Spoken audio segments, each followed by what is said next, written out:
Welcome to the Behind the Girl Boss podcast, where every woman's journey takes center stage. Join us in this safe space as we explore the ins and outs of business, career, mental health, the music industry, and more. Whether you're a go-getter or a dream chaser, we've got stories for you. Follow us on Instagram and TikTok for an exclusive backstage pass. Get ready to be inspired, empowered, and entertained. Welcome to the ride.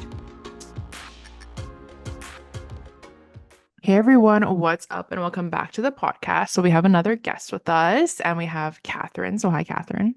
Hi, How are you? I'm good. How are you? I'm good. I'm excited to dive into all this. If no one knows yet, me and you have been friends. I don't even know when we were friends. I feel like we were both like 16, 17, which is crazy.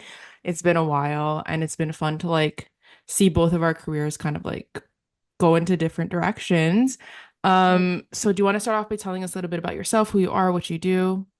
Yeah, definitely. Thank you for having me. I'm very excited to be here. I am Kat Fitzgerald or Katherine Fitzgerald, and I am a filmmaker and a musician, but I have recently started a nonprofit for missing people. I specifically make documentaries about missing people. And in September, I had a family friend pass away. They went missing. It took 4 days until they found their body.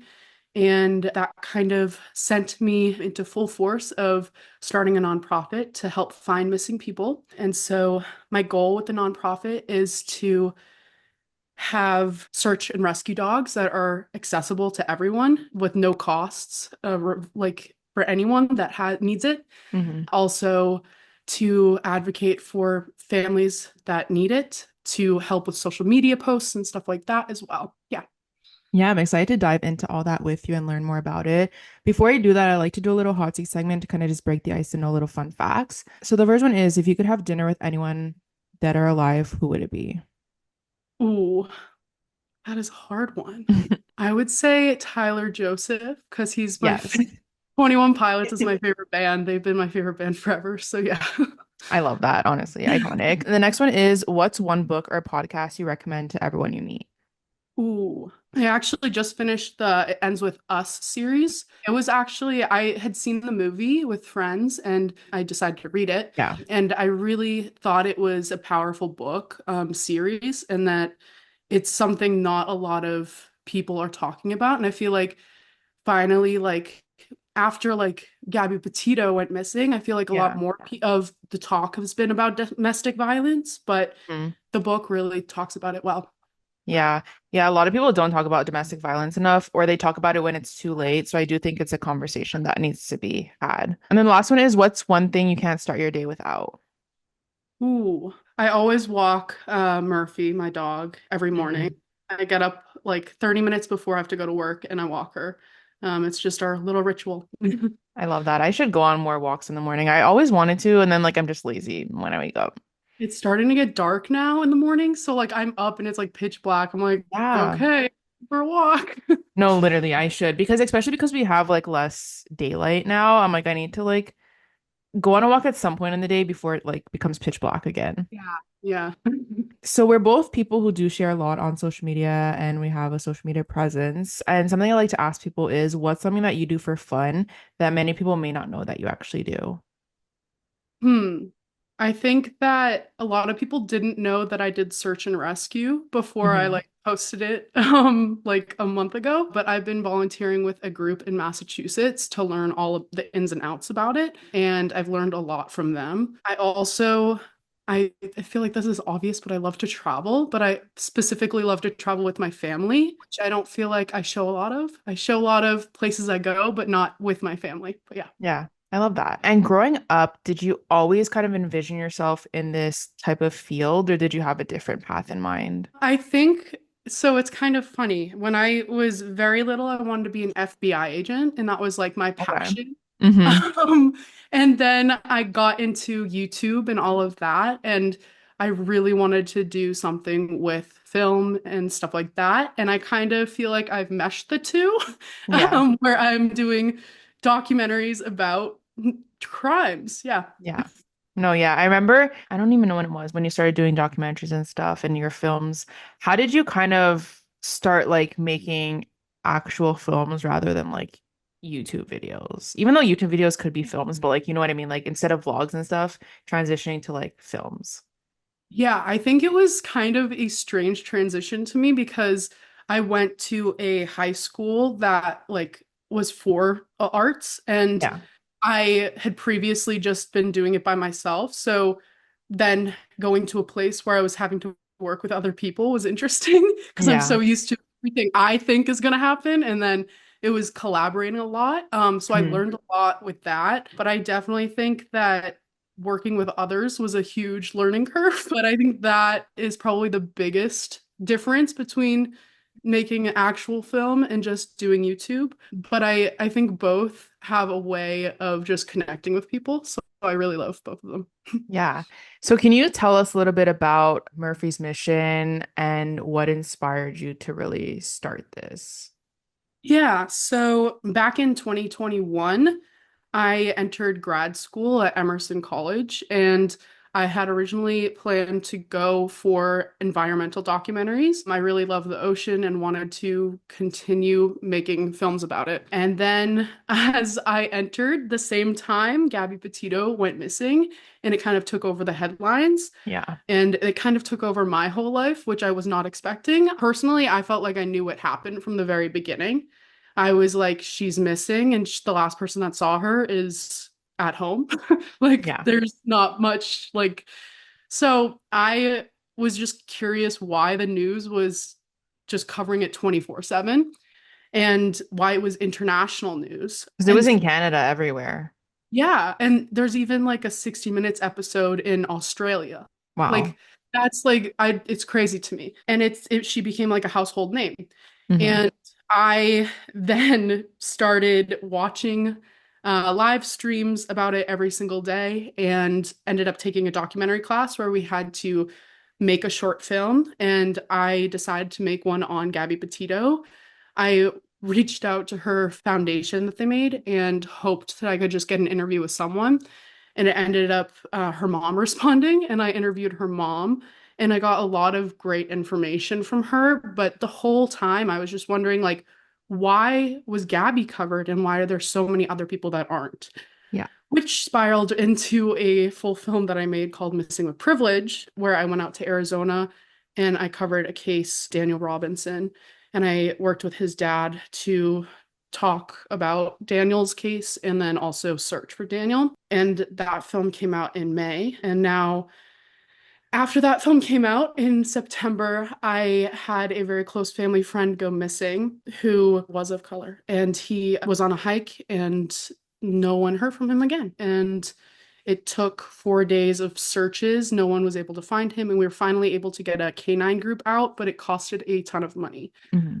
which I don't think is fair to charge families that Yeah. are in the middle of a crisis. And in high school, when I did move to go to the performing arts school, I met one of my best friends, Haley, who went missing for a few days. And I never realized the connection of how that like Impacted could you. have Yeah. like affected me Yeah. until much later. Once I was making the film, I was like, huh, this is why. And so it just seems like not enough people care about everyone who's missing, and it seems like it's just the people that are on the news.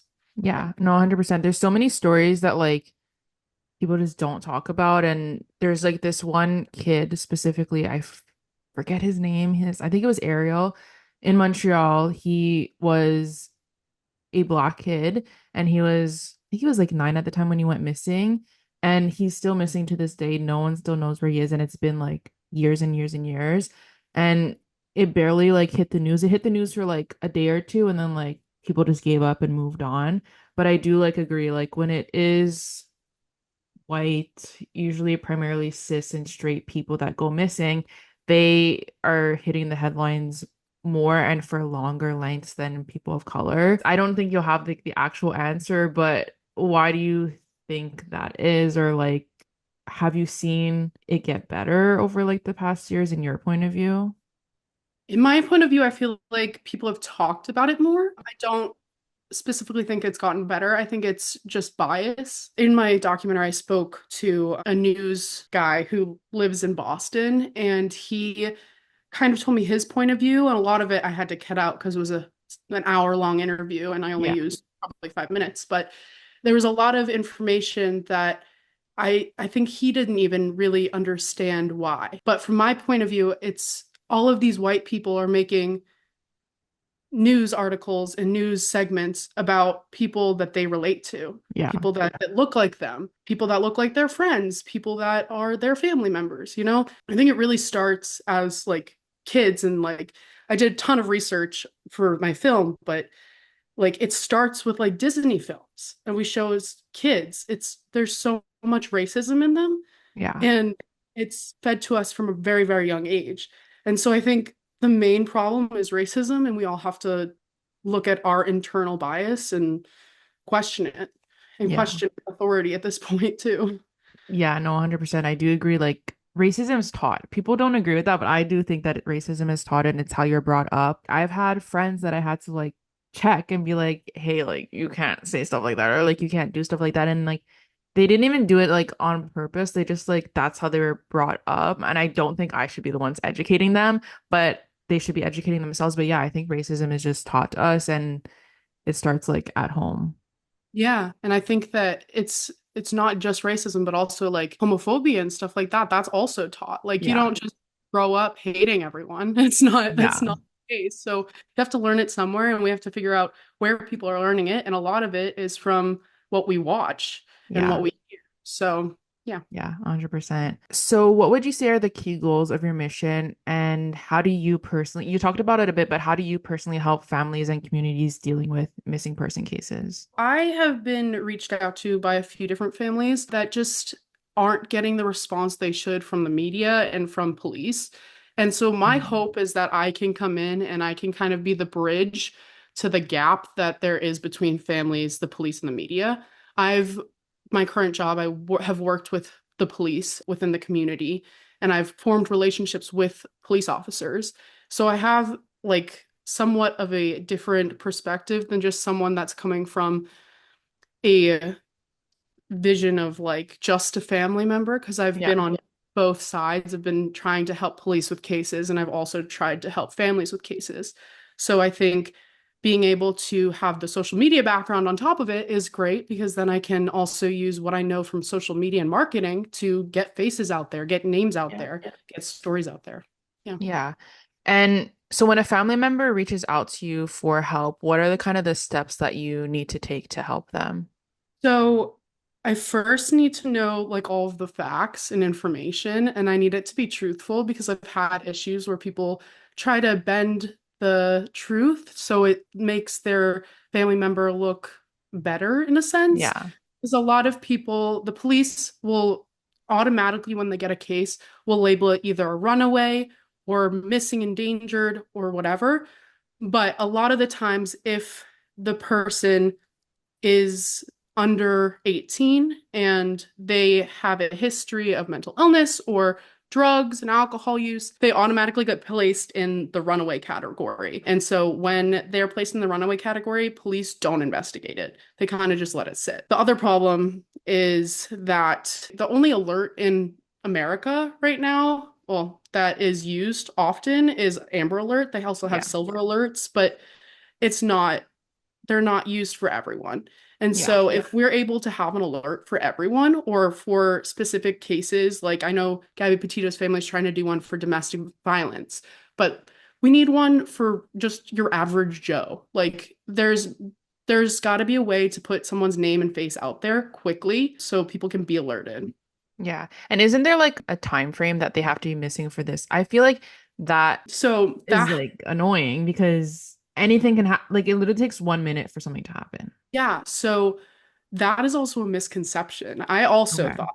And then when I did a bunch of research and I talked to a bunch of police officers and I talked to a bunch of lawyers, there is no time period. As soon as someone is missing, you can report them. And the police Okay. might not take it. They'll say, oh, we have to wait 24 hours. Oh, we have to wait 48 hours. That is not true. You Wow. fight until someone will take the case. So that's the other sucky part is that you really have to be your own advocate when someone goes missing is the police are going to fight you. They're going to be like, I don't want to do the work. Sorry. Like, they're going to put their hands up. Sorry. And so you got to be consistent and keep fighting, even though it's really, really hard. And so that's my hope is that I can help them fight because I know that a lot of people do think that there's a law about being 48 hours or 24 hours before you can report, but that's not the case, even for adults. Yeah. I think it's also helpful to have someone like you who's not like obviously it's an emotional thing, but when it's the actual family member, it's more emotional. So sometimes they'll just give up on like fighting like, with the police and stuff. So having someone that's like knowledgeable and also able to like help them with that is important. And also like how you were saying, for Amber Alerts, I think I get one every like 3 weeks maybe, or even like more like every month. And like in my head, I'm like, there's obviously more people than just like this missing. How do you pick and choose who gets like an Amber Alert or not? So the Amber Alert has different categories almost. They have Okay. to be under 18. It kind of depends on the state as well. They have their own rules, which I think is Okay. really, I think it should go across the board, Mhm. but they have to be endangered. It has to be, they had to have been kidnapped, and they have to have a license plate, a car. It has to have some kind of identifying feature, and they usually have to know the person or have a photo of the person that Okay. has taken them. So it's really somewhat hard to hit those categories all for one case. So it's usually cases where they're kidnapped by a parent or someone in the family, and that's when those go out, which is great. And I'm so glad that those exist, but also we need them for other people as well. Yeah. So what specific services, like what are all the services that you offer right now? Yeah, so right now I am advocating. I am working with any social media stuff people need. I'm currently working on getting a private investigative license. In Massachusetts, you have to be licensed to do private investigative work. So once I get that, then I'll be offering that. Murphy is currently in training for search and rescue. So when she is certified, she can go out and search. I'm trying to get a group with her for cadaver dog work as well. What's Just because that? so cadaver dog work. So it's human remains detection. And so when someone goes missing, she can go out into like a forest or whatever, and she will sense anyone that's there. So she Okay. will hear the forest. If there's someone that's not missing, she'll find them. But for cadaver dog work, it's also if there's a dead body. So Okay. it can be from yesterday or it could be from 400 years ago, and she will sense it. So it's good in some senses where it can be very helpful, but it can also be kind of difficult to work with if you're in an area where there has been a lot of deaths. Yeah. How long does it take for like dogs to be trained for that? On average, it can take like a year and a half. Okay. But because of her specific breed and her work drive, she, within 15 minutes of starting training, found her first person. Okay. So she's a lot. We think within 6 months, she'll be fully trained and certified. So, yeah. Yeah, that's so cool. What have been some of the biggest challenges you faced so far with your business and just working in general with missing people? So I think for the business aspect is it's kind of a learning curve for me because I've never had a business. So it's out a lot of paperwork. In Massachusetts, you have to have 3 board members, so it's me trying to find board Okay. members. Um, Didn't know that. yeah, so for nonprofit, you have to have 3 board members, and everything has to be voted on. So I have to find people that I trust because Yeah. they could also fire me if they wanted to, which is like a little scary. Yeah. So yeah, for missing people, I think that it can be really difficult emotionally, but also it's really hard on like just me financially as well currently because Yeah. I'm funding everything myself. Yeah. And going off that, how do you make sure to protect your own mental health during this? Because again, it's like a draining emotionally, physically, mentally thing. So how do you make sure that you protect yourself as well?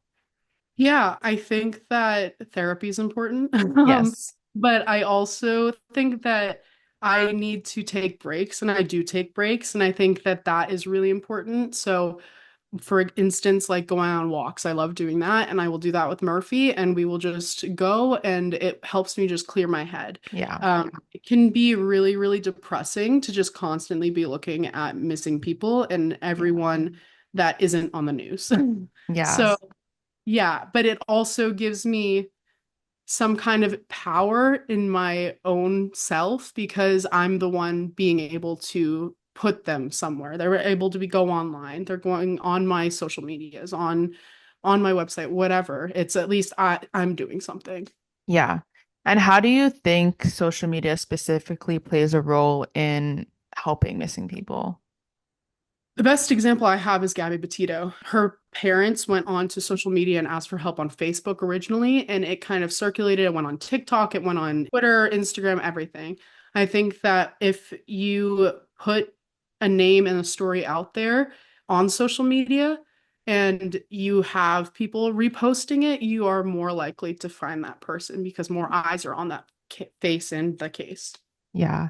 And how does Murphy's mission work to educate communities about the signs and risks associated with missing people, specifically like the vulnerable populations, I guess. Yeah, eventually I'd love to go into schools. Currently, I'm not going into schools, but I would love to eventually and talk to kids about what the dangers are, what to look out for, because a lot of the crimes and like a lot of the ways kids are meeting these predators are through online. And Mhm. so online can also be a great tool, but it also can be a very scary place for children and anyone really. But yeah, I'd love to do that. I'd love to honestly work with police because a lot of police officers and a lot of departments don't like search and rescue groups. They don't want them being part of the search because then they lose a little bit of their power. And I want to be seen as a tool and not as like a liability.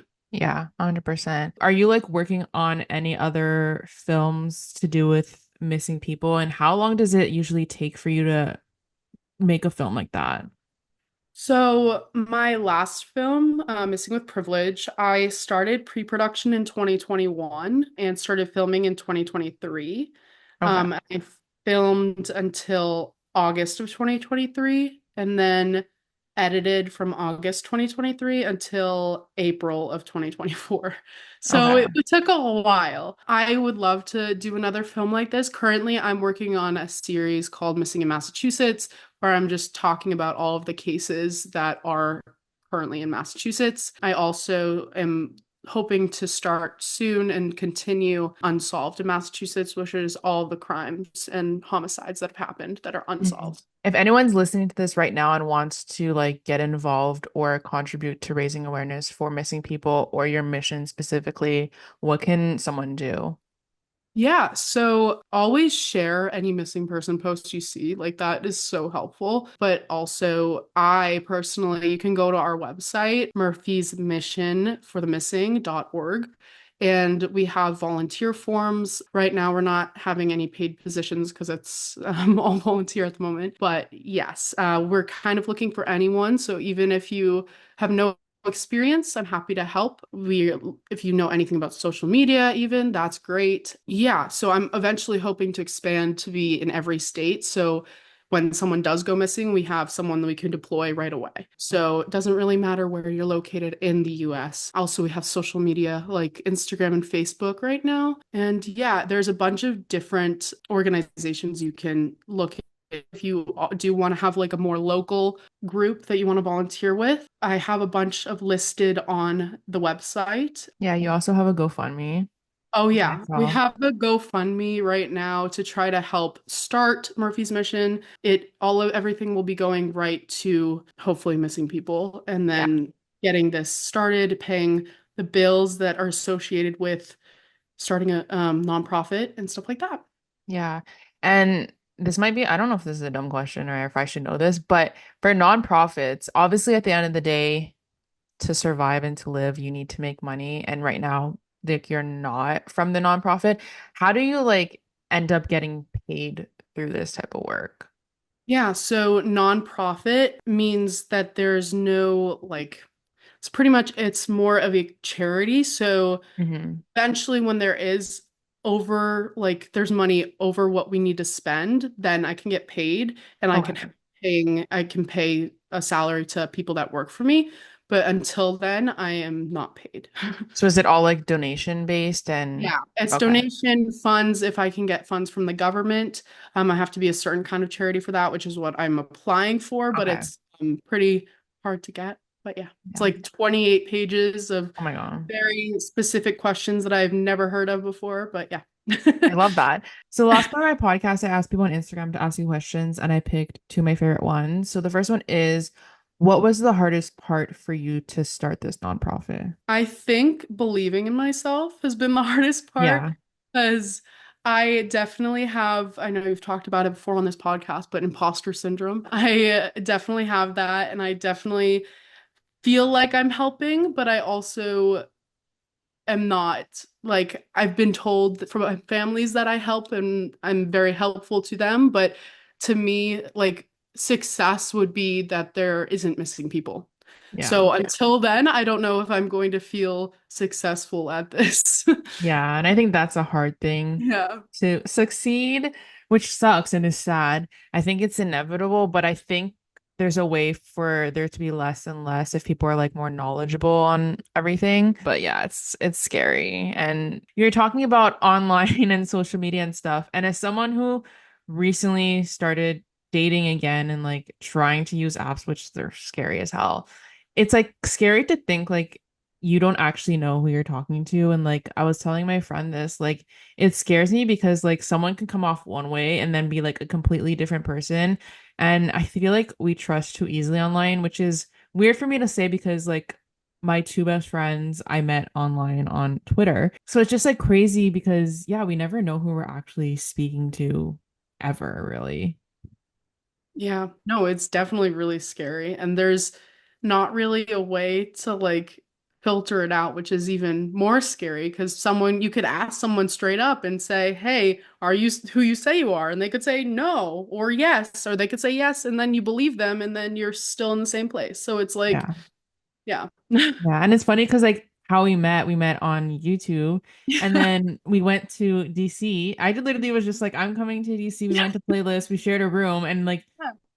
I was that like the first time we met? Like Yeah. Yeah. like Yeah. And it's crazy that like at like I would think I was 16 at the time, like my mom yeah. like drove us. Like that's Yeah. crazy. I was like 17 flying 17 or 18 and I just like flew to Yeah. DC and like I Yeah. met with you guys and I was like, well, I trust them. And Yeah. obviously you were normal, not like not bad, but like some Yeah. people do that and it ends up being not who they say they are. So it's just scary. And I think we should like what I do now is whenever I like make friends online and I plan on meeting them, like I FaceTime them before because I'm like, okay, like at least I know you look like what you Yeah. say you look like. At the end of the day, someone could be a completely different person inside, like personality wise. But I think that's the only thing we can really Yeah. do at the That and if beginning. yeah, and if you're planning to meet up with someone, make sure you share your location. Yes. That's so important because at least if something does happen, someone knows where you are. Yeah, 100%. And then the last question is, what has been the most rewarding part of running this mission for you personally? I think that helping families in general, I feel like when someone goes missing, you just don't even know what to do with yourself. You aren't sleeping, you aren't eating. And Yeah.